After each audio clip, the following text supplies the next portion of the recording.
네, 안녕하세요. 아산소리 이비인후과의 대표원장인 손윤기입니다. 오늘은 이관 기능 질환에 대해서 이야기해 보겠습니다. 먼저 이 질환은 이관이라고 불리는 유스타키오관의 문제로 발생하는 질환입니다. 이관은 고막 안쪽의 중위공간과 비광을 연결하는 통로입니다. 이러한 이관에 문제가 생기면 귀가 먹먹하거나 울려 들리는 증상이 발생합니다.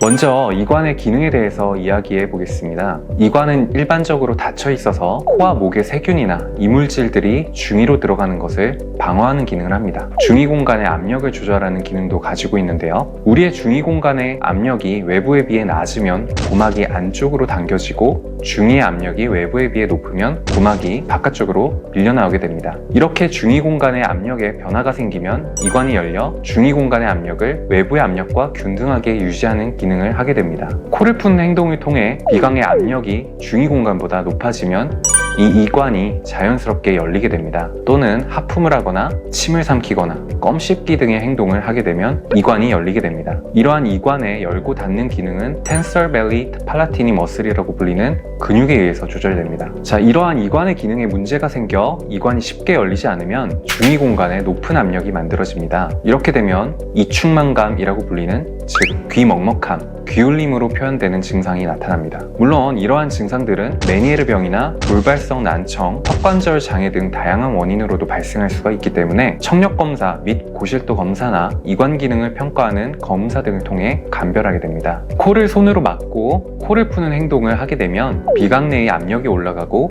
이관이 열려서 귀먹먹함이 해결되는 것을 알 수가 있는데요. 그러나 이런 행동을 너무 자주 하시거나 너무 세게 하게 되면 고막의 손상으로 이어집니다. 이런 행동을 자주 반복하시는 분들은 고막의 탄성이 저하되어 청력이 떨어지거나 증상이 더 악화되고 자꾸 재발할 수가 있습니다. 특히 항공기를 자주 탑승하시는 분들 또는 잠수나 다이빙 등을 직업적으로 수행하시는 분들, 이런 분들은 이런 행동을 습관적으로 하시는데요. 이관의 건강에 좋은 행동이 아니기 때문에 가능하면 코를 푸는 행위 등은 지양하시는 것을 권유드립니다. 이관 기능 장애 질환을 진단하기 위해서는 여러 검사 및 환자분의 병력을 통해 종합적으로 판단하여 진단을 내리게 됩니다. 대표적으로 환자분 스스로 이관의 압력차를 해소해서 증상이 호전되는지 여부를 확인하고 진단을 내릴 수 있겠습니다. 이를 통해 이관이 열리지 않는 폐쇄성 장애인지 닫히지 않는 개방성 장애인지를 확인하게 됩니다. 이 둘을 감별하기 위해 다양한 검사가 있지만 대표적인 검사는 고실도 측정을 하게 됩니다. 검사실에서 환자분에게 다양한 수기를 하시도록 하고 이관을 열고 닫아 이러한 행동에 따른 압력 변화가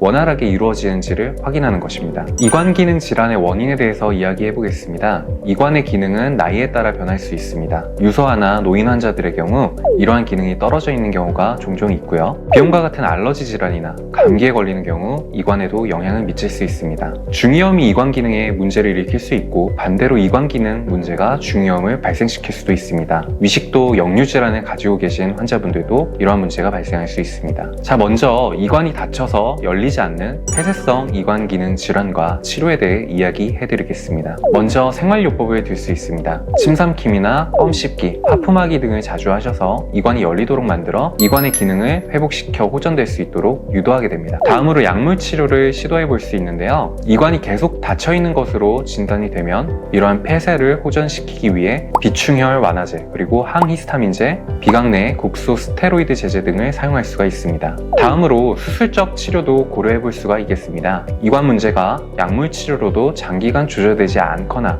또는 지속적으로 재발되거나 심각한 증상과 불편을 초래하는 환자분들의 경우 고막을 통해 압력을 조절하는 환기관이란 것을 삽입하는 시술을 할 수가 있겠습니다. 그리고 최근에는 이관을 풍선으로 확장하는 시술이 소개가 되어 만성적인 이관 기능 장애 환자분들을 치료하는 방법으로 고려되고 있습니다. 성공률은 70% 이상이며 매우 안전하고 부작용이 적은 시술입니다. 자, 다음으로 이관이 계속 열려 있어 발생하는 이관 개방증에 대해 이야기 드리겠습니다.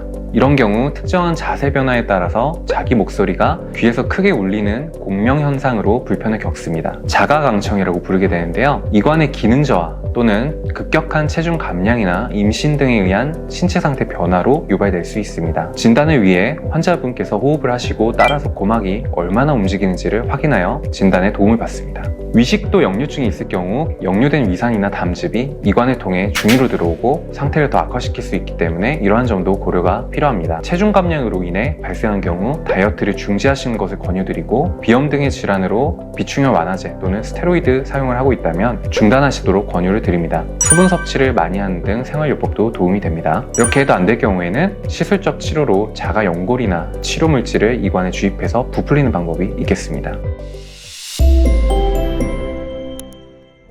네, 오늘은 이관 기능 질환에 대해서 전반적인 설명을 드렸습니다. 귀 먹먹함과 같은 증상들이 지속되시는 경우 청력 검사와 고실 기능을 평가할 수 있는 이비인후과에 내원하시고 정확한 진단을 통해 치료를 받아보시는 것을 권유드립니다. 아산소리 이비인후과의 소윤기였습니다. 감사합니다.